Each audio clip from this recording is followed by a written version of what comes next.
Good afternoon and welcome. My name is Jason Plowski and I'm the Digital Project Manager at Eastern Carver County Schools. One of the roles that I have is to work with our standards-based learning and our reporting tool called Empower. This afternoon, we'll be looking at Empower from a parent perspective by giving you an overview of the tool and by answering some of your questions. Please remember that Q&A button at the bottom of the screen in order to post any questions that you may have, and I or one of our supporting team members will attempt to answer that question for you. So let's get started first by finding the login page for us to be able to get into Empower. So currently I'm showing you this particular screen. So any of our district web pages, you have the ability to be able to go into and find the word Empower at the top. And when you click on that, that will bring you to the Empower login screen. At the login screen, many of you will have an Empower username and password. If that's something you don't have yet, what you can do is click on the parent help link that's down here, and this will bring you to some directions about how you can get your Empower username and password. So what I'm going to do right now is go ahead and enter in our parent account that we're using for demonstration purposes here for today. So I'm going to go ahead and put in the username and password and hit submit in order to get logged in. Once I'm logged into Empower, what you're going to be able to find is that initially it looks like there is not a lot here, and that's because the very first step that you need to do is to go ahead and pick which student you want to look at. So if you have multiple students, you'll be able to do that from the drop-down menu. If you have only one student, you'll also have to select a learner and then click on them. To start with, I'm going to pick our secondary student, of which we've set up some data for demonstration purposes for you. Once I've selected that student, what you're going to find is a ton of information that comes at you right away. So what I've got here is a list of every class that this student is in. So you can see, for instance, this very first one is a math class. I can see who it's taught by. For you as a parent, when you go in, obviously you will see different teacher names here. For demonstration purposes, I happen to be the teacher of all of these courses. From there, you'll be able to see some up-to-date grade information. So right here I can see this student has a course score of a 2.42. If I hover on that, at a secondary level, this is what the scoring legend looks like for them. So a 2.42 would fall right into this B- range, and that in fact is what you're seeing here for that B-. As I scroll down, you can see some of the other grades and the different course scores that are attributed with them. The next piece, as I go through here, in this gray box, is really there to kind of answer the question that you may have as a parent. Sometimes as a parent, you might be wondering, what is my student going to learn within this particular math course in this case? If you click on this gray box, what you're going to find is, this is the grade level expectation for everything that is in this particular course. So as I scroll down, I can see every learning target or grade level expectation that is going to be learned within this particular math course. Besides what I'm seeing here in terms of those expectations, the other part of the power in here that can happen is, for instance, I might want to look at what does this mean in terms of the other levels. I'm seeing what the meets level is, but we have other descriptors for different levels as students are learning the material where they might be at. So an approaching level talks about identifying the slope and y-intercept. So what we're doing here is, as we move up this ladder or up this scale, we're building capacity in our students to know, oh yeah, if I already know how to do this, I can go to my basic level. Do I already know what slope and y-intercept is from a graph? If I know that already, and through formative assessment when working with their teacher, the teacher will help direct them as well to say, yeah, you look like you've got this concept pretty good. Now let's work on that meets level, which is the grade level expectation. So all of these levels are available in here where you can see some of those details. In order to get out of this particular screen, one of the navigation tips is whenever you see an X there,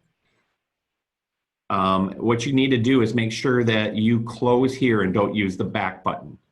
This will bring you back here. And if I click on this again, I will get back to my home screen. Some of you might be asking about the 5 out of 31 and wondering what that is. So what the 31 represents is there's 31 total targets that are in this course.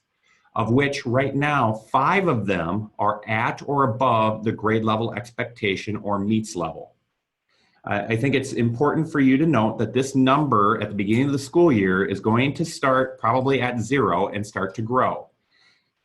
As they go throughout the course, that number should start to go higher and higher as they're meeting grade level expectations. So this might be a nice little indicator for you as a parent as well, to just to kind of look at how are they doing in terms of meeting grade level expectation. The next piece, as I move across to the right here that I'm going to touch upon, is the class log. So the class log, you'll notice in this class, there's a 10 there. Here's a 1. This one doesn't have anything. And these two both have a 1 there in red. What that red indicator is there for is to let you know as the parent when you come in that there's 10 new things that have happened for this course since the last time you've looked at it.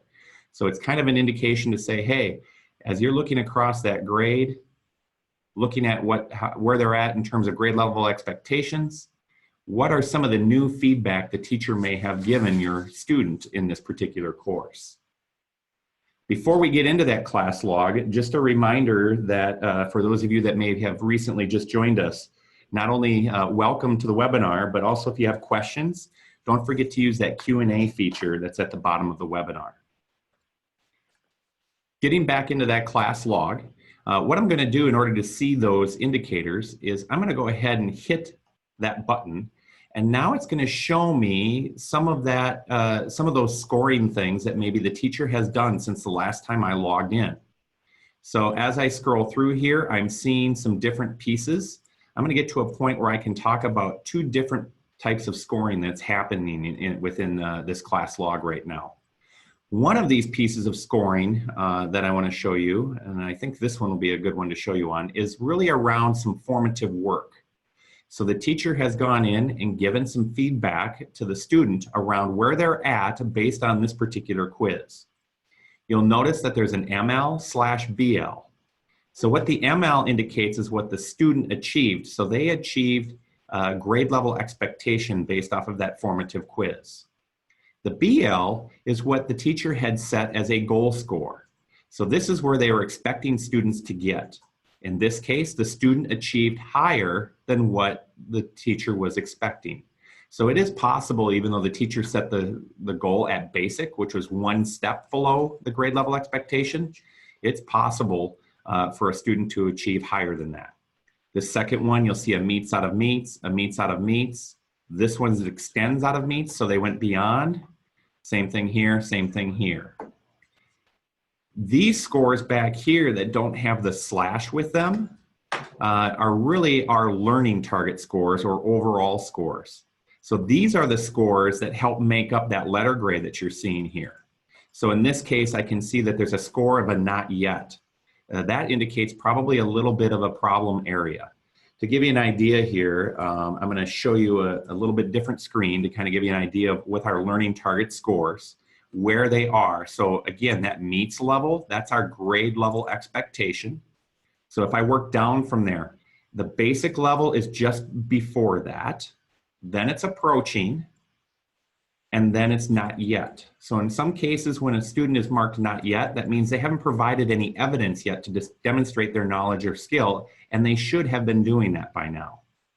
So oftentimes there might be some notes or things like that or comments that a teacher might make within the system as well, and I'll show you in a bit how you can see those. Besides the meets level, if I go beyond that, we have the ability to get to what's called a meets plus at the secondary level. That's where a learner has gone beyond the meets level by partially demonstrating what we call the extends level. The extends level means is that they've really gone well beyond that. So as students look at the rubrics, so to speak, for these, students will see descriptors of what it means to be extends, meets, basic, and approaching, so that they kind of know if they're at a meets level, what does it mean to try to get to an extends? So they already kind of know that goal before they start some of that work. I'm going to switch back here to that class log where I had left off. Just a reminder before I actually click this view all and go into the class log history, just a reminder that if you have any questions, please continue to use that Q&A feature at the bottom, and somebody from our team will be answering a lot of those, and then in a little bit here, I'll start to answer some as well. I'm going to go to this view all here to go to what's called our class log history. In this class log history, what this does is it's going to show us all of the information and feedback that has ever been given around this particular course. So to start with, up here with our filters, the first thing is classes. So there are different classes that you can see here and select from. The next is our activity filter. These are assignments that are formative.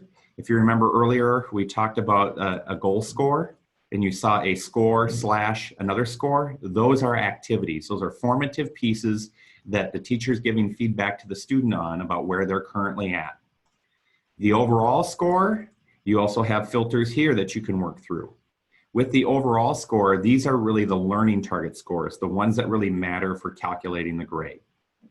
You can also do some things around filtering this just for a particular standard, and that's that avenue.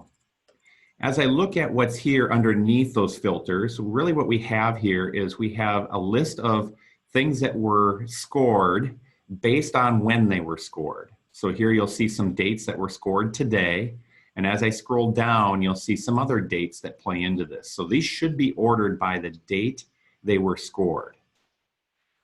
As I was scrolling down, you kind of saw two different views within here. This first view here that was scored today with an overall score of an EL is really around this particular learning target. So that was a learning target score that was given. If I scroll down a little bit further, this one is really around something that was scored that was an assignment or an activity. And you can see the difference if I scroll up a little bit here. Here's a learning target towards the top. Here's an activity or an assignment here, so that I can see what things were scored. You'll see that in this case, these were scored missing. So the student should have done this by the 3rd of October, and the teacher scored it missing. And in fact, you'll notice this little icon here, which is a comment. So if I hover on that comment, I can see what the teacher left for a comment for the student, that they need to complete this quiz before they can take the Power Standard 2 test. Same thing with a learning target. If there is a comment made, I can hover on that, and it says here, need to complete the Power Standard 2 quiz before they can take that test. So they're just reiterating and giving, trying to give some direction to the student in terms of what's next to kind of be, to work on. Some of the filters that may be useful for you as you're looking through the class log. One of them is to look at missing. So what I could do is take off my overall scores and just put missing on. And when I do that, I will just see any assignments that are currently missing. Another filter that might become useful for you is to really look at the overall scores. And let's say I just look for scores that are below grade level expectation. In this case, I can see that there are 2 learning targets that are below that grade level expectation. From here, there are lots of other different combinations that you can look at and play with to do some things with. If I know as a student that I want to work on some things around a particular learning target, I could click and just look at Power Standard 2 Learning Target 1 to see what my overall score is and what things are there that we've had assignments around it. So there's even a way that you can look at it learning target by learning target. And some of our students are doing that to really think about what they've done for the week for their learning and what their goal might be for next week around their learning. What I'm going to do now is I'm going to bring myself out of this class log history by, again, rather than using the back button, I'm going to use this white X to close this window, which will bring me back to this stage. One of the things that you'll notice is that 10 that was used to be here is gone now because I've looked at that information. Some of you might be wondering from this screen, why is this B- in red, where like this A- is not? And here's even a B- that's not in red either. What happens around our guaranteed and viable curriculum is that what we're looking for is at a Power Standard level, students to be at least at a basic level or 2.0. So by looking at this red B-, what I'm going to choose to do is to go right into our progress report to help me diagnose where that issue might be. When I come into my progress report, I'm going to see the same course score, that same letter grade in red, This happens to be any missing activities that are in that particular course. And if I expand this, any score that is below a 2.0 should have an NY in front of it. So right now I can see that this particular student has some further learning to work on around graphing and interpreting linear functions in this math class. If I hit the plus on that, I'm actually going to be able to see those not yets that were scored there that we saw earlier in the class log. So this is an avenue that if they are in danger of not getting credit for the course, they have an ability to take a look at that to see what power standard they might have more learning around to do. You can also see some of these other ones that are definitely above a 2.0 in this case, and you have this thing with NS. So NS means not scored, so there's really nothing in there for you to look at. So if you ever see an NS, I wouldn't worry about going in there to diagnose anything. From the progress report, I'm gonna back out again by using that white X. And before I start answering some questions here, just a reminder that if you have questions to use that Q&A box down at the bottom. I'm going to take a look at what some of our Q&A is. Right now, it doesn't appear like we have any that are there. What are abbreviations? Where? Oh, where are abbreviations and explanations? I'm not 100% sure on abbreviations. Like ML. Oh, for the MLs and things?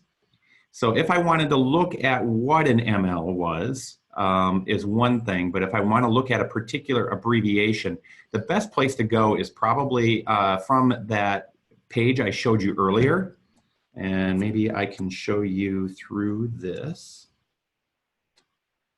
What you're going to want to do is on any of our web pages, you're going to want to click on Parents, and then from Parents, you will be able to see a thing called Empower.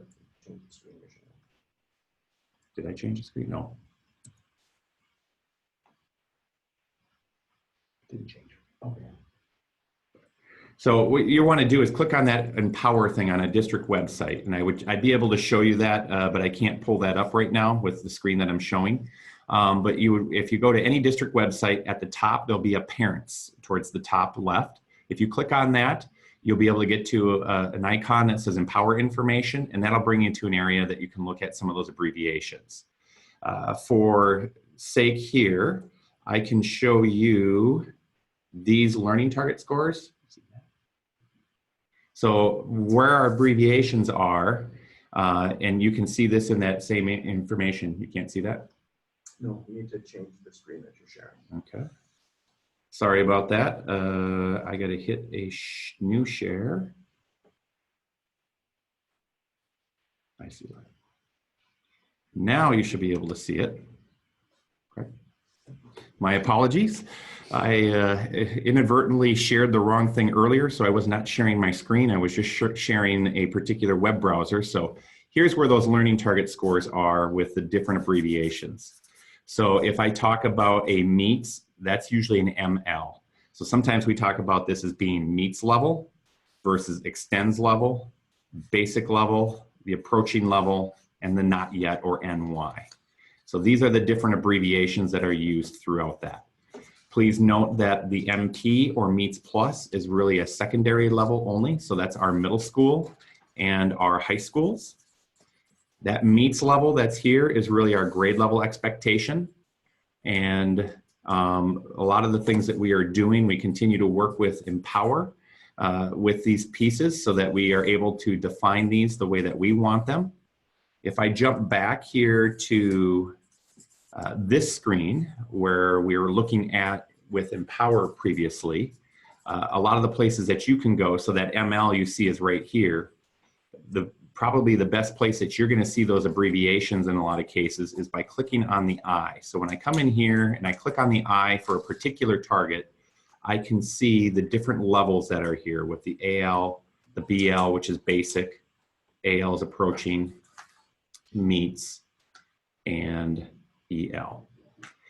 Some of you might be wondering, in terms of trying to pass the course, do I need to be able to get, if I back one more here, do I need this to be 31 out of 31 in order for me to get credit for the course and be able to move on to the next course? According to our guaranteed and viable, You do not need to do that, because when we look at the power standards, it's possible that if I was going to average a 2.0 for some of these, I could be having some basic level of learning that I might not meet that grade level expectation quite yet, but at a power standard level, it looks like I am understanding the bigger concept of it. And I apologize, I didn't really define this earlier, but what power standards really are is it's the collection of skills and knowledge that was determined to be most essential for an academic subject by teachers that teach that subject. If you want to think of a power standard really as kind of the big goal, and the learning targets that are underneath it. So if I expand this, these are the learning targets. The learning targets are what a student does to try to achieve that goal. So in this case, we have the power standard, and they have 2 learning targets that they really have broken down the skills that they're trying to do to really show that they can reach the bigger goal. Sometimes what our goal is, I guess, for all students is really to get them to the MEETS level, at least. Sometimes there are students that might not be at that MEETS level quite yet, and we get to the artificial end of the school year. So at that time, then we have to make some determinations based on the power standard score if the student is ready to get credit for the course and move on to the next course. Looking at some other questions here. Why are some assignments assigned on 10/9 but then are not due until 6/14? So what happens is that when a teacher creates a particular assignment, it automatically defaults to an assigned date and a due date. The due date it defaults to is 6/14/19, and usually the assigned date defaults to today's date. So when they go or when you go and look at that, if the teacher was not conscious to go back and change that due date, it's going to say 6/15/2019. So one of the things that we're working with our teachers on is now remembering after I create a particular assignment or activity is to go back and double check the assigned date and the due date to make sure that they are reflective of the timeline that they are expecting the students to do within the course. To give not only you as a parent a better idea of when things are due, but more importantly, to give our students an idea as they're planning out when they're going to work on some things depending on when they're due. Another question here is for obtaining Empower logon information from the parent portal. The email that was listed is not being found in your database to recover the password. What should be my next steps? What I would encourage you to do is to contact either the digital learning coach in your building to let them know that that is happening, and they will be able to help you. The other thing that you could do around that is, if you want, you could email empower@district112.org. Again, that's empower@district112.org with that issue, and we'll get somebody to look at that right off the bat and be able to help you with that. Looking at questions, one of the things that I guess I've failed to do as of yet is to really show you what it might look like if you happen to have an elementary student. So I'm going to go ahead from my parent account and pull up what it looks like for an elementary student. So again, when you come in here, you're going to look like it's going to look like exactly like the student's homepage when they go in here. So the biggest difference that you're going to see here is that as I'm looking at here in terms of the in progress grade, you'll see that it says ML. And that's a little bit different than at the secondary level.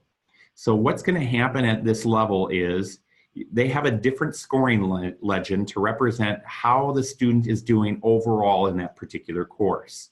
So for this language arts course reading that I'm looking at, they're at a 2.5. So what we're really saying for the course is overall, in general, it looks like they're meeting grade level expectation. So at an elementary level, just know that that scoring legend is going to be a little bit different, along with that in progress grade is going to be different. This is a result of some of the work, those of you that are parents that have had elementary students in the past, you might have recalled sometimes you would get a grade report card that had check plus for one subject. Another subject would be ESPN. Other ones might be just PF or SU. So what we've tried to do is condense that into one grading scale now, and then give you kind of that 10,000 foot view. Well, how does it look overall that they're doing for this course? It looks like generally they're meeting grade level expectation. And then if you want, you can kind of start to dig into the details. Looking at another question here that's being asked, Susanna is asking, why would any goal score ever be BL? And she's actually put some things in there that, yes, it is around scaffolding. So a lot of times what teachers will do is they'll start with that meets level goal and try to assess where students are at in that progress of trying to get to meets level. And oftentimes we find out that students might be at different levels, sometimes approaching, sometimes basic. In either case, that's great, because once we know where students are at, then we can start to build the scaffolding to get them to get them to that meets level. A secondary question or follow-up there is, why would any goal score ever be EL? There are times when teachers will offer just an extends opportunity that's optional for students to complete, that they might make the goal score an EL. Essentially to tell the student that if they're going to try this, this means that they're trying to show that they're getting to the extends level of their learning, and then they can go from there. And it won't necessarily weigh down their overall grade for the course, because they will still be scored at a learning target level with where their current level of understanding is. So in most cases, I'm going to guess that they've already shown that they're at a meets level, so that meets level will stay there, and just them trying to attempt to get to extends will not penalize them as they go through that. Other questions that you may have, again, if you have questions, don't forget to use that Q&A box down at the bottom. Currently, I'm not seeing other questions that I can answer. So if you have any, please jot them in there. You double check your audio. You just got one person saying that. Looking at my audio, it does appear like it is working for me and unmuted. There are a couple of you that have talked about that it might not be working. I apologize that if it's not, but on my end, it does appear to be up and running.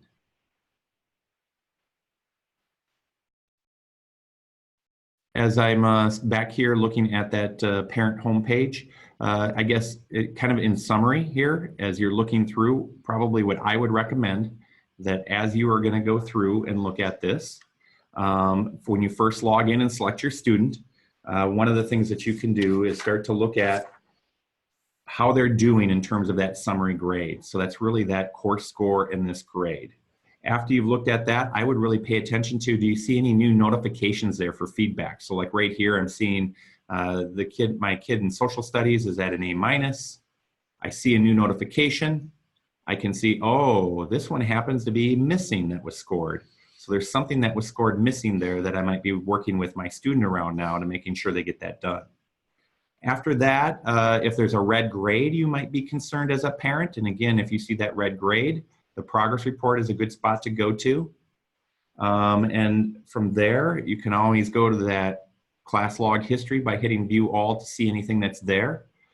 And as well, you can also look at their learning targets in terms of what's there and scored. So in this case, to give you a view here, this particular course is at a 3.20. You'll notice the IP is dropped from it.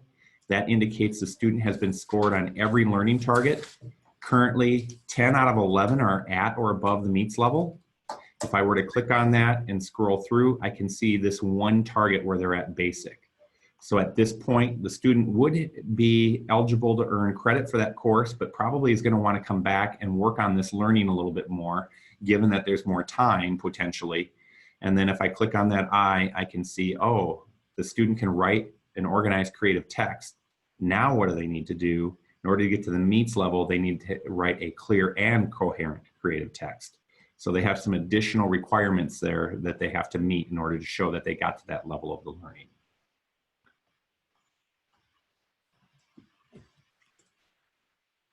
One of the questions that are out there, Erica's asking, how can we see Empower as my boys see it? You are actually seeing the exact view when you log in as a parent and select your student.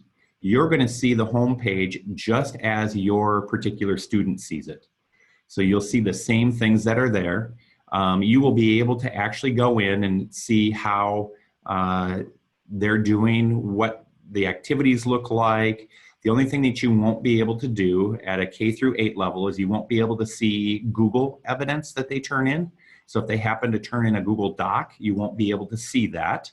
And that's really due to us trying to protect our students from outside users that might try to share documents with them, or hopefully our students don't mistakenly share documents to everybody in the outside. So we've locked down our Google for that reason. As a result of that, we still believe one of the best ways to look at things with your student is to do that with them, so that they can help walk you through and show you what they're doing, and you can have those conversations with your child as they're doing that. So in the case of a K-8 world, if you wanted to see a paper they might have handed in for language arts writing or a writing sample, if they did that in a Google Doc, you could have them log in, pull that up for you so that you could see that sample. For a lot of our elementary folks, when they're asking what is going to be taught like in this health class, this is a good spot where you can just really quickly, especially with our primary elementary, our K1 classes, that you could come in here and take a look and say, oh, this is what they're going to learn in health. In this case, this is 3rd grade health. These are the 4 things they're looking at learning during the course of this year. We have a question out there about, did AL change to NY for elementary students? Right now, there is a thing that happened that we're working with Empower on to fix that. So if you by chance happen to see a grade of NY show up here at the elementary level, we're working on that so that that will show a grade of AL. Because according to this scale, right now you're seeing this NY. Right now that NY should be an AL. We anticipate that that should be fixed within either today or tomorrow, and that will be reflected then in the live site. For elementary students, how do we know if assignments are overdue? That's a great question. One of the things for elementary students is just to know, it's one thing within the system of Empower, and this is true of all students, for it to be overdue versus for it to be missing. And let me explain the difference between the two. So overdue really means is that there's not a score in the blank and it's past the due date. Now, what I want to caution you is that sometimes overdue doesn't mean that your student hasn't done it. Overdue really means the teacher hasn't yet graded it and put a score into the system. So many times what teachers will do is that when they've had the chance to go through and grade things, they will put an M in for missing, which will create a flag for you as the parent to be able to see that. So when they put that flag in for missing, you will see that reflected in the comment like I showed you earlier. I don't think it'll show now, but if I were to go into my class log here and use the filter for missing and take off those scores, sorry, I chose the wrong class. If I came into here and looked at missing and took these off, you'll notice I can still see the missings here. So this is one spot through the class log history that you can find it. And that really means teacher has gone through and scored it. And now, yes, it is definitely not done yet, and it should be, versus if you see something that says it's overdue. Another good spot is the progress report to check that, because right here I can see very quickly what's missing. So this student has 2 missing assignments for all of their classes right now. Another question that's out there is a part 2 to this webinar. For example, talking about navigating through the progress report into the lockers and understanding how those lockers work. I think what will happen at the end of this webinar is that in the next day or 2, you'll receive an email that will include the webinar recording and a survey. So if you have ideas of follow-up types of webinars that we could be offering, definitely put that in there. And we'll take a look at that and then determine whether or not a webinar, something like a webinar would be the best way to communicate that out, or if we have other means that we could do that. Another question that's out there is asking, is it fair to say if something is scored BL, it doesn't meet grade level standard and should be revised or redone if possible? That's a great question, and it's going to depend on whether or not it's formative or summative, and let me explain what I mean by that. If I go back and look at the class log and go to the class log history, and scroll down, if I see something here where there's an achieve score and a goal score, so let's say I got a BL here and it's an ML. They could go back and redo that, but that's something they should talk to the teacher about because this is really formative evidence that's going on. Versus if it's something that's up here and it's an overall score and it says BL, then maybe they do want to work on that. And in fact, our teachers will be working with students because our teacher's goal is to try to get them to that meets level as best as they can and with the time that they have until the end of the school year. So they will be working with your child and trying to get them to that meets level. Be aware that early on, sometimes you might see some BLs here as their first attempt was at a basic. And in many cases, teachers will be working through and doing a second attempt probably with the class, for sure with your student, to try to help them get to that meets level. Okay. I think that kind of wraps up our time here today for this webinar. So first and foremost, I want to thank you for attending and for your questions and answers.